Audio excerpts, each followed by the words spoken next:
This is Debbie Hemsley of the Neve Collection. Welcome to the free video tutorial for the Endless Love Scarf and Hat. This tutorial falls outside of my normal terms of use, and as such you are free to share the link to the tutorial. We are coming up to June 2018 and Father's Day is lurking in the next few weeks. So I thought this would be the ideal opportunity to share a little hat and scarf with you that uses various techniques that you may find useful. The hat and scarf, as demonstrated in this video tutorial, are man size. Let's have a look at the materials that we're going to use. We're going to use a 5mm crochet hook, which is an H8 in US size. We'll need a tapestry needle for sewing away the yarn tail ends. We'll need scissors, a tape measure, and a pom-pom maker if you are going to make the optional pom-pom. Let's just talk about hook size very briefly. I have used double knitting yarn for this particular project, which is a number 3 in US terms. Now, if you read the label on a typical double knit yarn, you will find that they recommend a hook size of 4mm. However, for this project, I'm recommending a 5mm or an H8 in US size, or the correct hook to obtain the gauge, which we're going to talk about soon. I'm recommending the larger hook size so that when we're working with the front post double crochet and the back post double crochet, the work doesn't become too tight. Going up to a larger hook size will give you a softer, better draping article at the end. I use Stylecraft Special DK for this little tutorial, and I used 3 colors. The first one being denim, then color B being cloud, and color C being parchment. I used what I had left in my stash, and you need approximately 150 grams of each color. But if you're going to go and buy specifically for this project, then you would buy 200 gram balls of each of the colors. You are welcome to substitute the Stylecraft Special DK with any double knit yarn that you may have in your stash, or whichever is your preference to use. Working in the correct gauge or tension is essential when you're making a garment.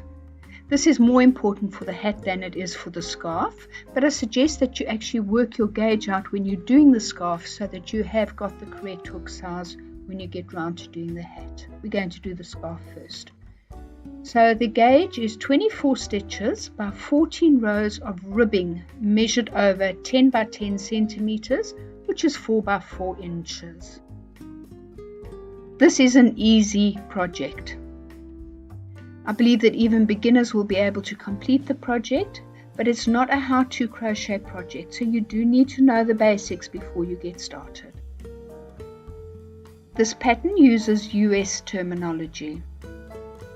At this point you may well be asking yourself, well, I make scarves all the time, what can I possibly learn that's new? Well, hopefully there are some techniques in the scarf tutorial that you haven't used before. We're going to do things like the chainless foundation, using double crochet as our foundation round. We're going to use front post and back post double crochet stitches to form a ribbed effect. We're going to be using 3 colors to get a striped effect. And the beauty of this is that we're going to be carrying the 3 colors to avoid cutting off each row, which means that you have minimal ends to secure. And we're going to do a fringe, which is optional. You can do it or leave it off if you don't particularly like it when we have completed the scarf. The beauty of this pattern is that you won't be fastening off the yarn at the end of every row. You're going to be carrying it up. This not only leaves you less ends to sew away, it also gives a really nice finish on the edges. Now, one of the problems that you will encounter as you go is that the yarn is inclined to get a little bit tangled. So I found the following method works well for me. You need to carefully find the end in the middle of the ball of yarn. So we're not going to take from the outside of the ball, we're going to take from the middle. Then place the 3 balls into a little pyramid as shown in the picture. At the end of each row, put the color that you're going to be working with at the top of the pyramid, untangling as you go. I found that this works really well. It only takes a couple of seconds, and the beauty of not having all of those ends to sew away more than makes up for this extra little step that you need to take. I keep this little pyramid of yarn on my lap as I'm working, or right next to me on the sofa. Keep them close. If you let them get away from you, it does become a problem with the tangling and you will become frustrated.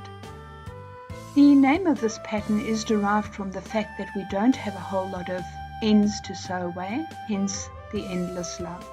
And of course most of us feel that towards our fathers, so I thought it was an appropriate name. We will start working on the scarf, and the first thing we will do is our chainless foundation row. The benefits of using this method are that your foundation row will have some flexibility. Using chains can cause the bottom of the project to pull in. Some people will go up a hook size, but that doesn't always solve that problem. Using this method of the chainless foundation alleviates that problem. It's also so much easier to measure the foundation row to ensure it's the correct length. It has a really nice bottom edge, which looks exactly like the top of the stitch. We're going to be doing double crochets for this chainless foundation. We're going to start with a slip knot on our hook like that. Then we are going to chain 3. Now we're going to be doing a double crochet, so yarn over and then go down to that first chain that you made. It actually is the slip knot, and insert your hook through like that. Now yarn over the hook and pull through a loop. Yarn over the hook. Now take off 1. Slightly different to a normal double crochet. Yarn over the hook, take off 2. Yarn over the hook, take off 2. Let me show you that again. So you yarn over the hook, pull it through, yarn over, pull through 1 loop. Let's just pause here for a moment while I explain what that stitch is all about. That is an extra little stitch that we are forming along the bottom edge of our chainless foundation, and this is the stitch that we're going to work in going forward. Let's move on. Yarn over, pull through 2 loops, yarn over, pull through 2 loops. Let's do the next stitch. Yarn over. Now you're going to go and pick up the 2 loops formed by that extra step that you put into that double crochet earlier, which I showed you. So insert your hook like that through that extra little stitch, and then pull up a stitch, a loop, and then again yarn over, take off 1, creating that extra stitch, yarn over, take off 2, yarn over, take off 2. Look at it again, yarn over, go and find that extra stitch, insert your hook like that. You see how nice and easy it is. Pull up a loop, yarn over, take off 1 to create that extra stitch, yarn over, take off 2, yarn over, take off 2. And let's do one more together. Insert your hook into that extra stitch we created down the bottom there. Pick up both loops and then yarn over, take off 1, yarn over, take off 2, yarn over, take off 2.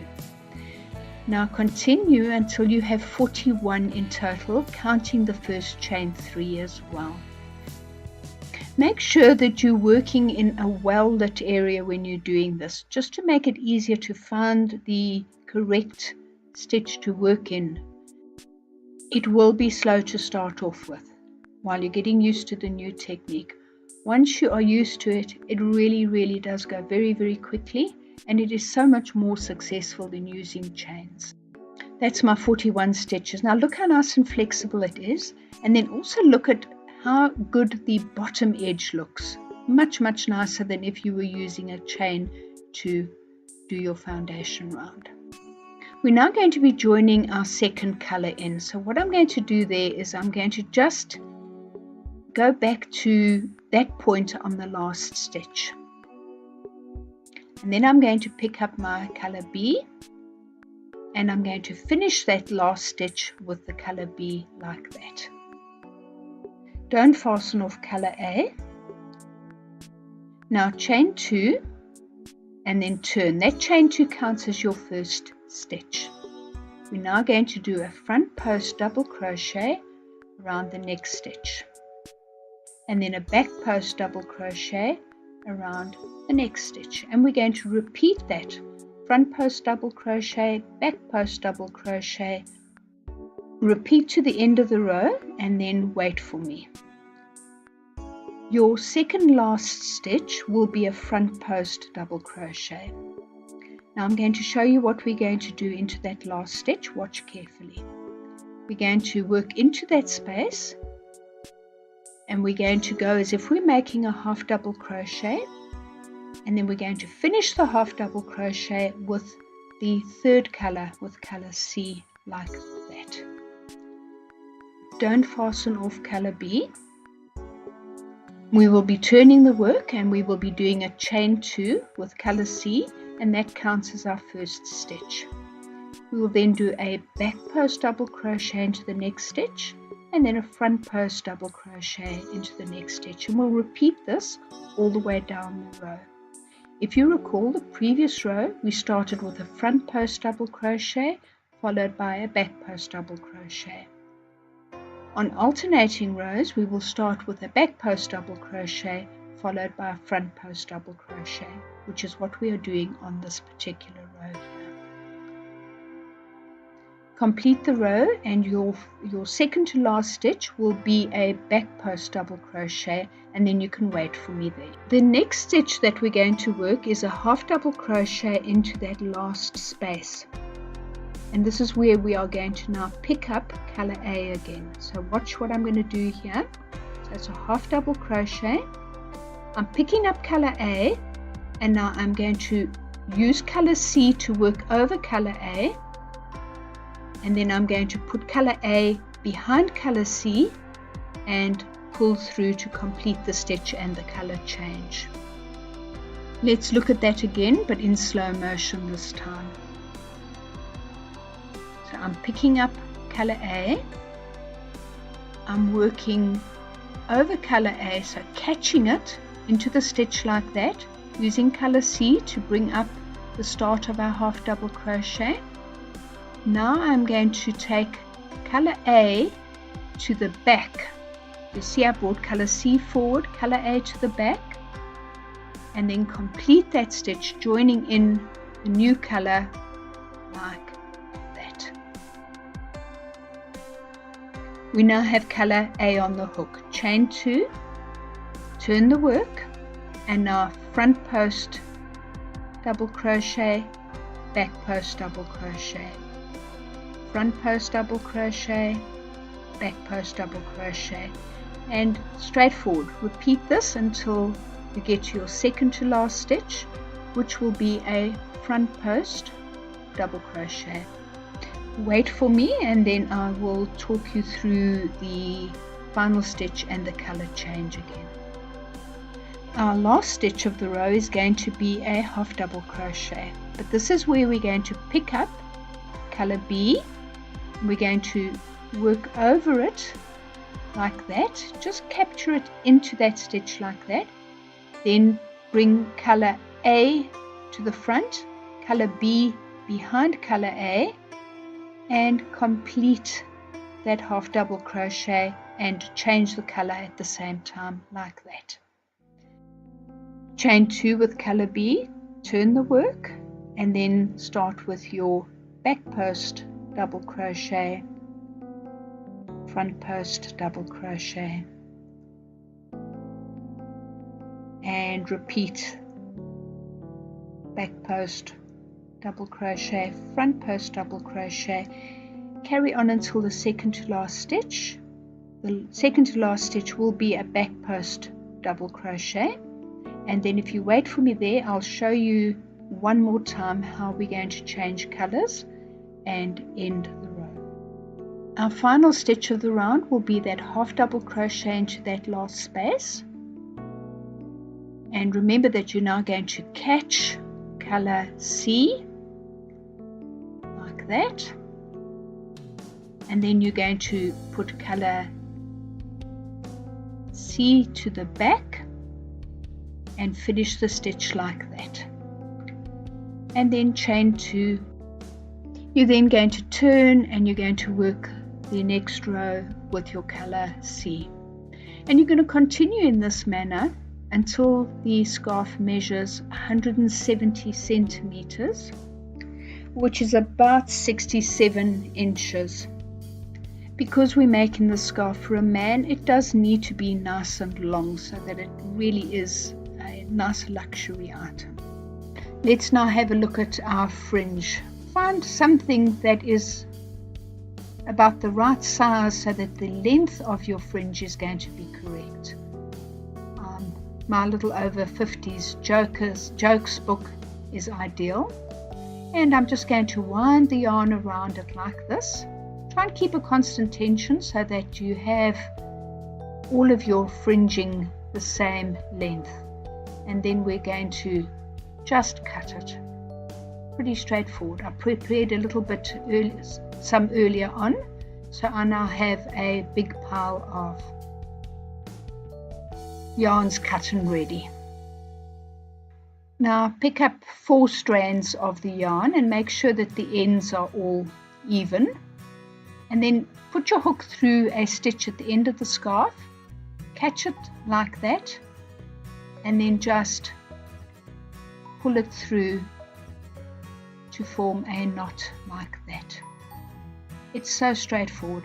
I use every second stitch, so there we go. I'm going to pick up another 4 strands of yarn here. That's 3, that's 4, and now I'm going to match the ends like that, pull it through and pull the whole lot through that loop to form a knot, and you're going to do that all the way along the edge. And then when you get to the other side, just make sure that you're working from the same side so that your knots are the same on either side. Now you'll see here, I need to do a little bit of trimming. Not the end of the world. I've trimmed that and pull it through, and there we go. Okay, it's very straightforward. So I'm going to leave you to finish the fringing, and then we will move on to the little hat. The techniques used in this hat tutorial include using a magic circle to start. The magic circle is not always everybody's preferred method to start because they don't trust it, but if it is done properly, it will not come apart. I've been using it for many years, and I have never yet had anything come apart after finishing it off correctly. We're also going to be looking at how we increase to form a circle. We'll be again using our 3 colors to get a striped effect without ending off at the end of every row. And then we'll have a look at the optional pom-pom as well. To make this pom-pom, you will need a little tool which is readily available in most haberdashery stores. Our magic circle starts with an unfinished slip knot. Let's have a look at that. Wrap the yarn around your 2 fingers like that. Do you see how it's crossed under my thumb? Then I go from the top through the bottom and I fetch the yarn like that. And then this is a knack. Once you get it, you'll always have it. And there you go. That is going to be our first stitch that we work into over there. So now we're going to chain 2, which counts as our beginning half double crochet. We will then do another 10 half double crochets into that magic circle, which will give us a total of 11 half double crochets if you count the first chain 2.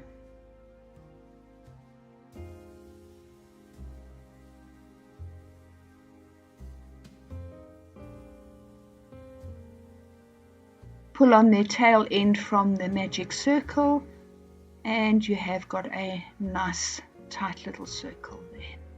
We will now join with a slip stitch into the top of our beginning chain 2. Let's just have a look at that. Not into that stitch, that is the top of our second stitch. Into the top of the beginning chain 2 is over there.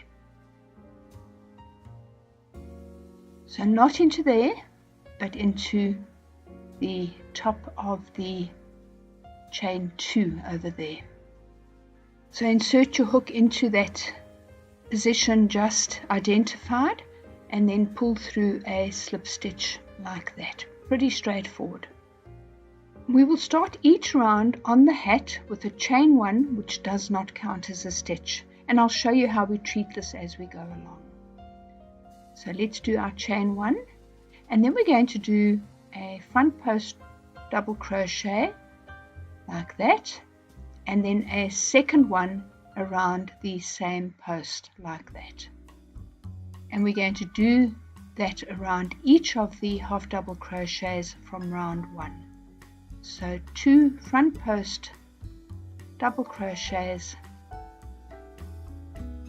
and let's try that again, 2 front post double crochets around each of the stitches, which will give you a total of 22 stitches when you get to the end of the round. Our first round had 11 stitches, and then when we worked the second round, we worked 2 front post double crochets around each of the stitches, thereby increasing by 11 stitches to 22 in total. Now, to keep a circle growing properly, we will increase 11 stitches on each of the subsequent rounds until we reach the required size. Let's now join the round with a slip stitch to the top of the beginning front post double crochet. Be careful not to join into that chain 1 does not count as a stitch at the beginning of this round. That was just a stitch to help you to do the first front post double crochet properly. We will be using this little slip stitch now to change colors to color B. So watch what I'm going to do here. I'm going to take color B and finish off the round like that. So now color B is on the hook. Don't fasten off color A. We're going to carry that up when we need it next time. So now we're going to chain 1, which does not count as a stitch, and then do a front post double crochet around that first stitch. Then we're going to do 2 front post double crochets around the next stitch, and then we're going to repeat. So 1 front post double crochet around the next stitch, get that, and then 2 front post double crochets around the next stitch. So we're alternating between 1 front post double crochet and then 2 front post double crochets, effectively again increasing by 11 stitches in this round. So at the end of this round you will have 33 stitches. So I'm going to leave you to complete the round, and then I will see you just before our join. Let's just pause to make sure that we know which stitch we got to work into. Don't work into the chain 1 rising stitch, work into the top of the first front post double crochet. Join with a slip stitch and introduce color C at the same time, like that. So now we have got all 3 colors attached. Don't fasten off. Chain 1 and then do a front post double crochet around the first stitch and do 1 front post double crochet around the second stitch. Now we're going to do 2 front post double crochets around the third stitch like that. So I repeat, in this particular round is 1 front post double crochet around each of the next 2 stitches, that, and then 2 front post double crochets around the next stitch. Again, we are increasing by 11 stitches in this round, and at the end of the round you will have 44 stitches in total. So I'm going to leave you to complete this round, and then I will see you just before the join. We will now join with a slip stitch to the top of the beginning front post double crochet. But this time we are going to now go and pick up color A, which is still joined, and we're going to finish this slip stitch join with color A. Okay, so this is what we're going to do. Find color A, which is still joined, and then complete that slip stitch join with color A like that. Now we're going to chain 1 and then do a front post double crochet around the first stitch like that. And then we are going to work a front post double crochet around the next 2 stitches. So we've got 3 single front post double crochets to start. Then we are going to do 2 front post double crochets around the next stitch. So our repeat is 1 front post double crochet around each of the next 3 stitches, and then 2 front post double crochets around the 4th stitch. I'll leave you to work the rest of this round, and I will see you just before the join. I'm just going to stop here and show you how I would sew away the end of that magic circle to ensure that it is really well secured. I'm going to thread my tapestry needle,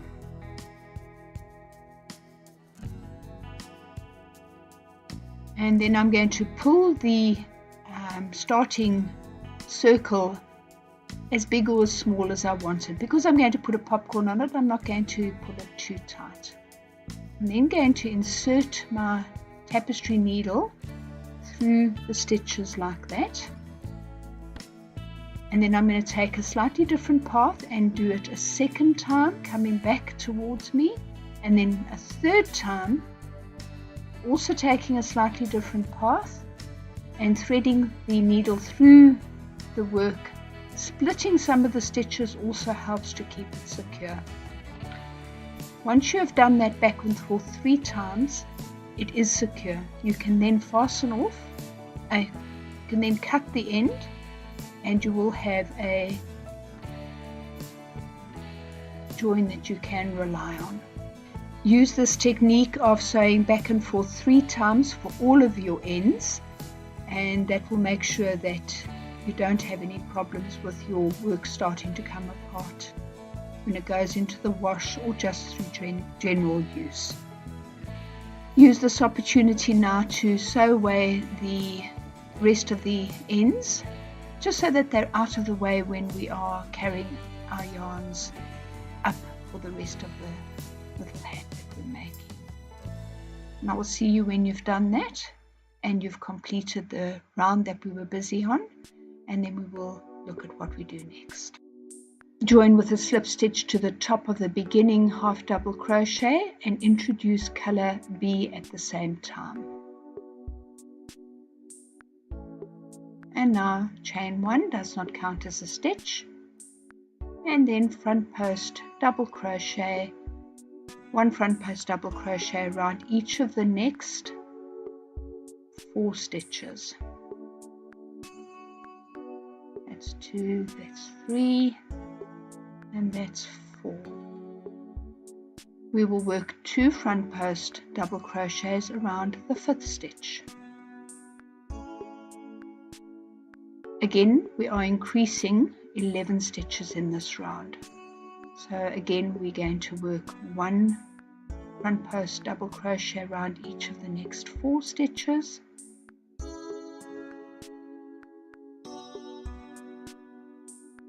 Here's our fourth one, and then 2 front post double crochets around the 5th stitch.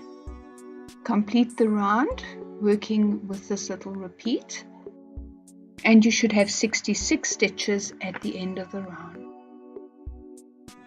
Join with a slip stitch to the top of the beginning front post double crochet, and at the same time introduce color C, like that. Chain 1 does not count as a stitch, and now we're going to do a front post double crochet around each of the next 5 stitches. That's our 3rd one, our 4th one, and our 5th one. Now around the 6th stitch we will do 2. That is our little repeat, and we're going to do that 11 times, effectively increasing 11 stitches on the round. At the end of the round you will have 77 stitches. Join with the slip stitch to the top of the beginning front post double crochet, and at the same time reintroduce color A.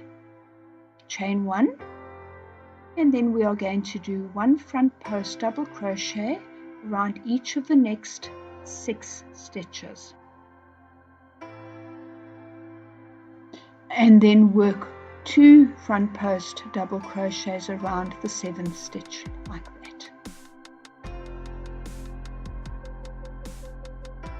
Continue working this little repeat until you are back at your starting point. Your stitch count for this round will be 88. Again, we've increased 11 stitches.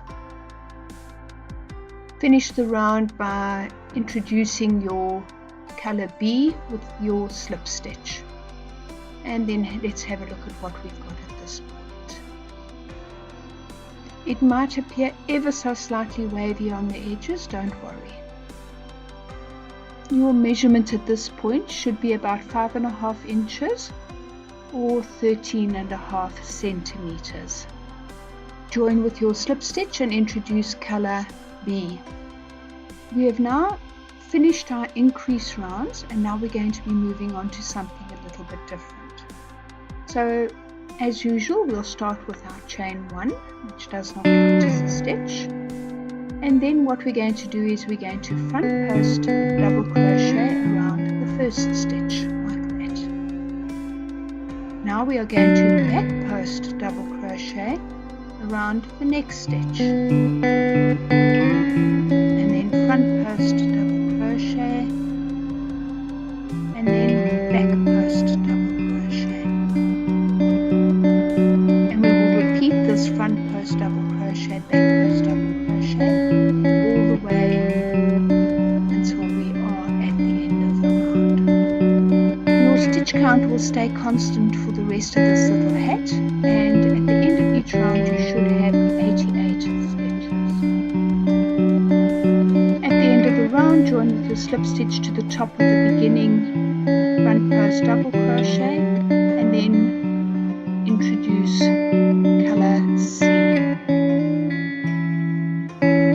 Now it's pretty straightforward from this point onwards. Chain 1, front post double crochet around the 1st stitch, back post double crochet, front post double crochet, back post double crochet. Repeat until you are at the end of the round, and then join again using your slip stitch and introduce color A. You're now going to continue with this little rib pattern, changing colors every round until your work measures about 8 inches or just over 20 centimeters. And then you can wait for me and I will show you how we're going to put a little rib onto that. When our rib section is the correct length, we're then going to finish off that last round and introduce the next color. It may not be color A in your particular instance, it may be a different color depending on where you finish up. Chain 2, which counts as your beginning half double crochet, and then we're going to work 1 half double crochet in each of the 88 87 stitches. So you will have 88 stitches in total, including your first chain 2. I'm going to leave you to finish these little half double crochets, and then I will see you towards the end of the round. When you get to the end of the round, we're going to join with a slip stitch to the top of the second chain of the beginning chain 2. To make sure that we maintain the 88 stitches for the next few rounds, and then we're going to chain 2 again, and then once again we're going to work our half double crochet in every stitch. So we'll have our chain 2 and then 87 half double crochets all the way around. I'll leave you to do that, then I'll see you towards the end of the round. Join with a slip stitch to the top of the second chain of the beginning chain 2, same as we did at the end of the previous round. And now we're going to do one more round of these little half double crochets. So starting with your chain 2, and then do one half double crochet into each of the next 87 stitches. Once again we'll join with a slip stitch to the top of the second chain of the beginning chain 2. And now we are going to do one more round of our little half double crochets. So I'll leave you to do that.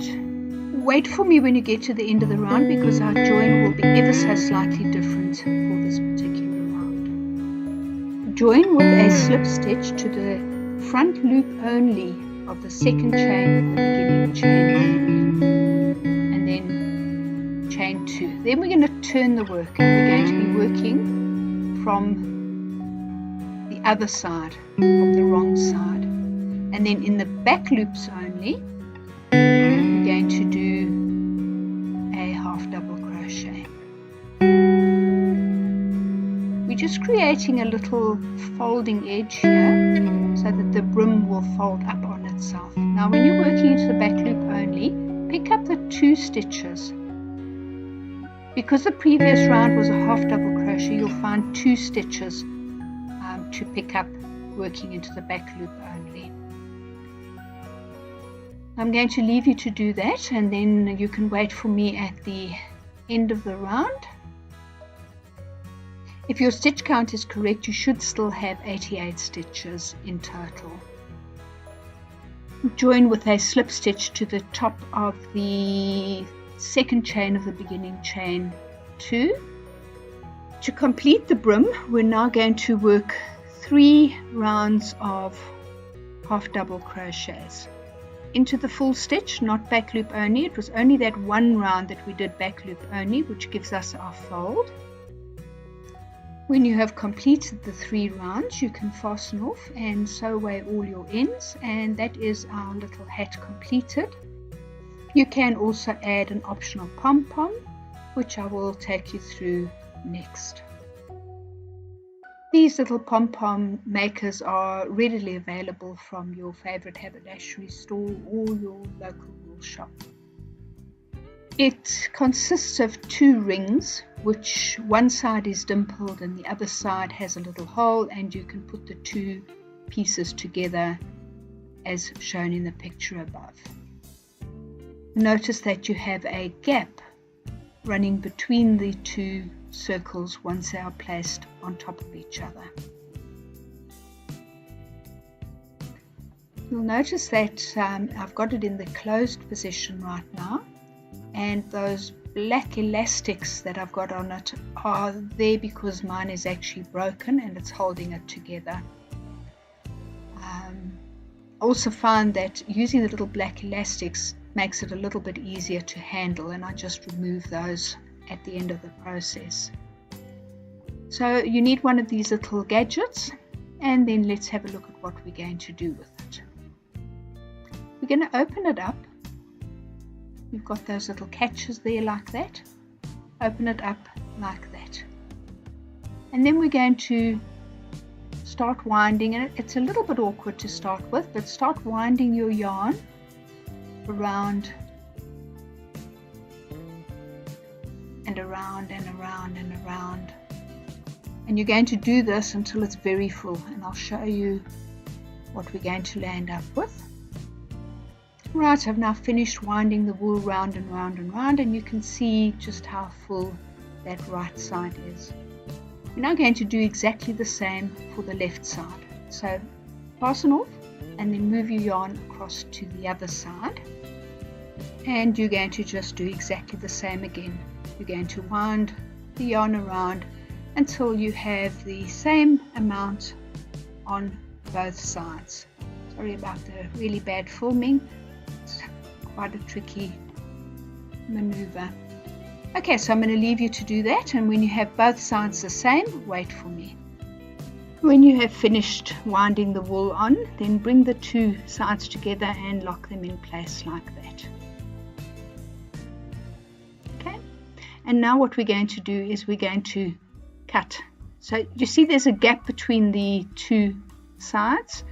Insert your scissors or whatever you're using to cut into that gap and cut all the way around, and you'll do that for both of these semicircles.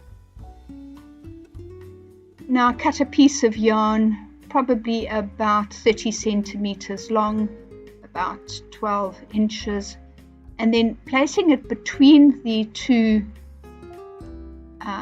circles like that.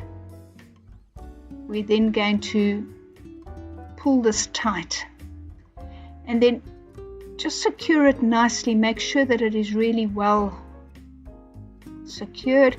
Pull it nice and tight to stop all of those threads from coming loose, but leave a reasonable amount that we're going to use still to sew it to the hat.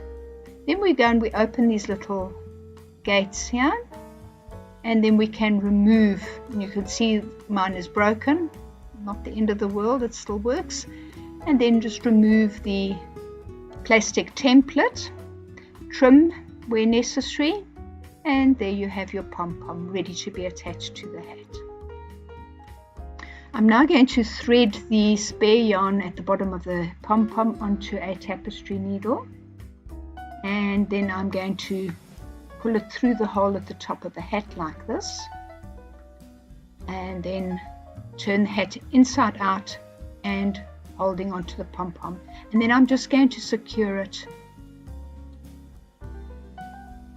to the actual hat. Just going to do that a couple of times just to make sure that it is nice and well secured. Right, I'm going to now do one final step, and I'm going to push the needle right through, and I'm going to go to the pom-pom itself, find the needle, a bit like finding a needle in a haystack, but it is there. Let's find it, pull it through, and then I'm just going to go back over the center point of the pom-pom and back into the hat again, just adding a little bit more stability to the attachment. And then we are going to secure the ends, and I'm going to go backwards and forwards 4 times in this instance.